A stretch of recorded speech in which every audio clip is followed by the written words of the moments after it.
Anna Glowinski on TRE in the afternoon. We're going to be talking about the dietary advice from the Greeks and Romans. Yeah, because these days we get dietary recommendations from all angles. We're stuffed with it. Social media, the doctors tell us what we should and shouldn't eat, and news stories are coming out all the time as well. And the ancient Romans and Greeks apparently wouldn't have been surprised by this because they were equally as obsessed, and they had their own recommendations and their own suggestions and ways of doing things. We've got Claire Bubb on the line joining us, and she's going to delve into that and explain the way that they thought and the way they went about their food. Claire, hello. Thanks for joining us. Hi. Thanks for having me. Yeah, so you've written a book and it's called How to Eat, an ancient guide for healthy living, specifically focusing, as I understand, on the Greeks and the Romans. What made you decide to write this book? So my research focuses on ancient Greek and Roman medicine, and it turns out that food is a huge aspect to the way they think about treating disease, but even more interestingly, I think, to how they think about preventing disease. So it's a major topic in their minds. I mean, it's a major topic here in our society as well. You know, it's the sort of thing that whenever I mention different food habits on the radio, people always start messaging in because it's something that's really emotive to people. And it's just a big topic in today's culture. Was it equally as big for the Greeks and the Romans? And how differently did they approach it compared to us lot here and now?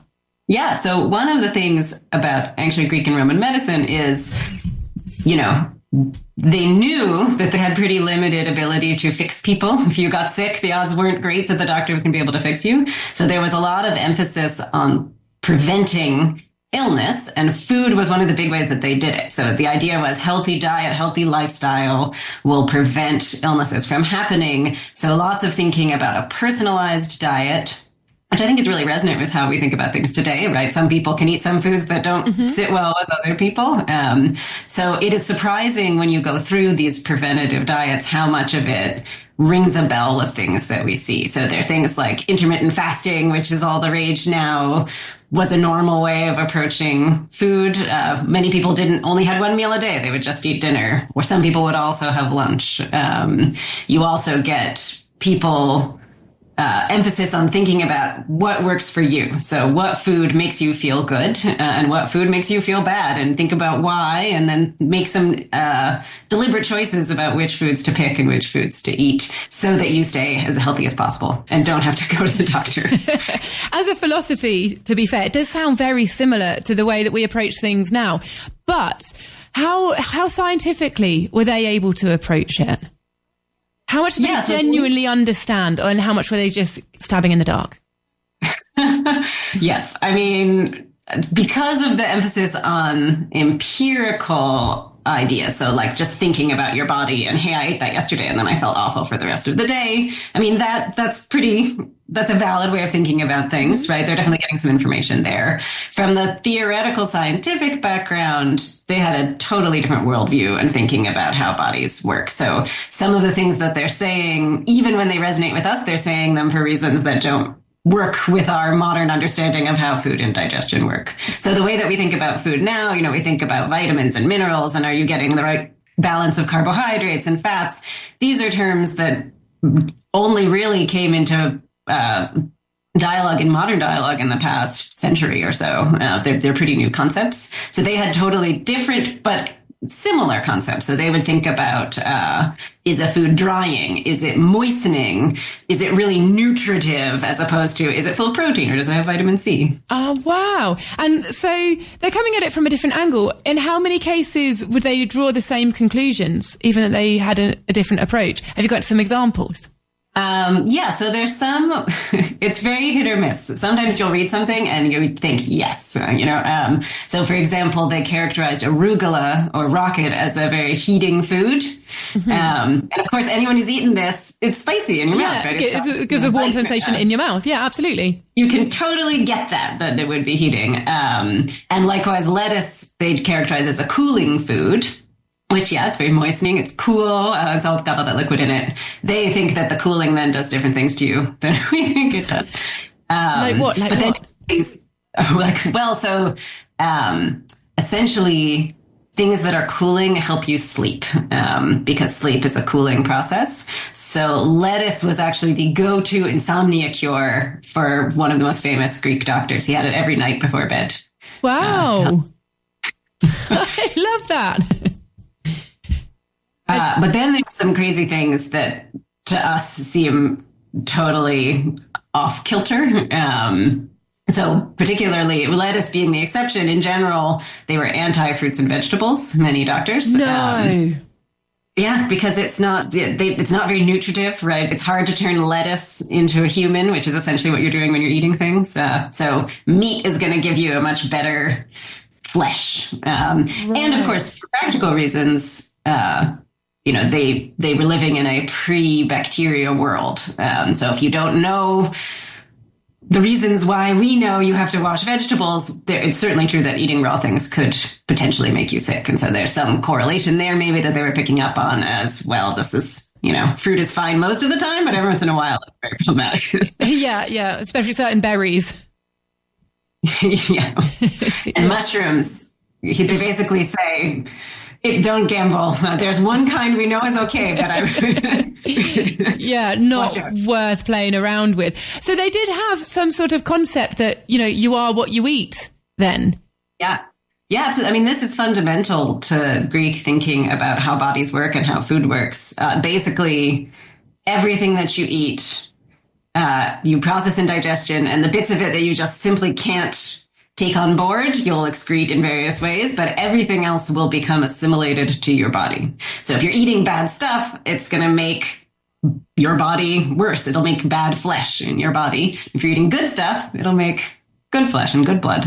Wow, I'm absolutely fascinated with this. And also what you mentioned about lifestyle, how food would be helping you with your lifestyle, but also maybe how your lifestyle might change the different things that you would eat, your sex drive, your energy levels, what else would they include when they're thinking about lifestyle? Did they have food for helping you get love? Did they have food for brain power? Or you tell me, I'm guessing. Yeah, I mean, all of those things. Food could do pretty much anything. So they had specific, if you're an Olympic athlete, you're going to need to eat one set of things because you're trying to bulk up your muscle. Whereas if you're, you've got sort of a government job and you need to do a different kind of thing, you don't want that kind of muscle. It'll be too much if you eat that kind of thing. But then similarly, if there are different goals that you might be going for, and you change your diet accordingly. So you want to gain weight, you want to lose weight. They've got suggestions for all of this. You want to get smarter. There are medical diets. They say, there are doctors who say, if you follow this exact diet, I can make you a better person and a smarter person, because it changes just like the structure. Well, it's not far off what, many of the things that we think today. I remember being given cod liver oil tablets during exam time. Yeah. Yeah, no, exactly. People think in really similar ways to antiquity. It's surprising how many resonances there are. The details are different, but the basic approach is really surprisingly similar. Yeah. So, our philosophies and how we feel, like I was saying at the beginning, food can be such an emotive topic and about how we feel, applying it as medicine or as a lifestyle. But it's just necessarily, like you say, the details, the things that they ate. The way they ate it was different. Is there anything that you think they got particularly right? Not necessarily just the same as what we do today, but is there anything that we could even learn from the way that they ate food that could possibly have even been better than our way now? So in your opinion, obviously. Yeah. No medical advice here. Yeah.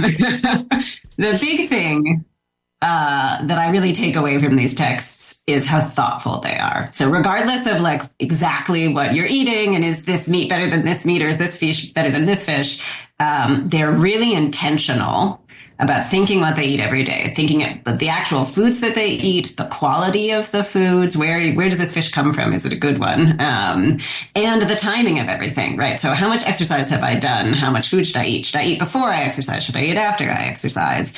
How did I sleep last night? Did I wake up feeling kind of crummy? And if so, I should stay in bed and like wait till I fully digested. Am I bloated? Well, then I should change what I'm eating today. So they're very reactive and intentional about what they put in their bodies and what they do with their bodies. So diet and exercise and sleep are all really closely related to each other. And they're thinking about it, right? They're not just moving forward and getting on to the next thing. They've got health kind of front and center. Again, because the consequences of getting sick are potentially more dire. Yeah.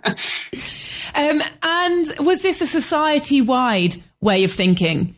Or is it just for the elite? Yeah, that's a great question. So the crazy thing about reading these texts is they're so detailed and so confident about what they're saying. But then you read a text by a different person, equally confident, but saying totally different, sometimes totally opposite things. That is literally life. As a radio broadcaster, the things that I get in, I'm like, literally, I got something in yesterday saying we couldn't eat potatoes. And, Wait a week and there'll be a new study saying that's all you should eat. Exactly. That's amazing. So that's definitely, just talking to doctors, you'll get different pictures from doctors. But of course, everyone has opinions. It's not just doctors. And even today, it's not just your doctor telling you what you should eat. The government tells you what to eat, right? There are all sorts of various people. And so you get a lot of fun dissonance. Philosophers were very interested in diet because they thought that people who had a restrained diet were more philosophical, right? Self-control is big in ancient Roman philosophy. And so the things that they think you should do can be like the direct opposite of the things the doctors think you should do. So then you have to decide, well, who am I going to listen to here, right? Is my goal to be as healthy as possible? Is my goal to be as good a person as possible? What am I trying to get at with my food? And so they got tons of conflicting advice. And so then the different people in society then were reacting to that advice in different ways, depending on who you were. Is that sort of the bottom line? So where you are in society is going to dictate both your goals, but also just what's available to you, right? I mean, the amount of socioeconomic disparity in antiquity is vast. So you have this tiny group at the top who can wake up in the morning and say, oh, I don't feel well, I'll just sleep all day. And then there are no consequences.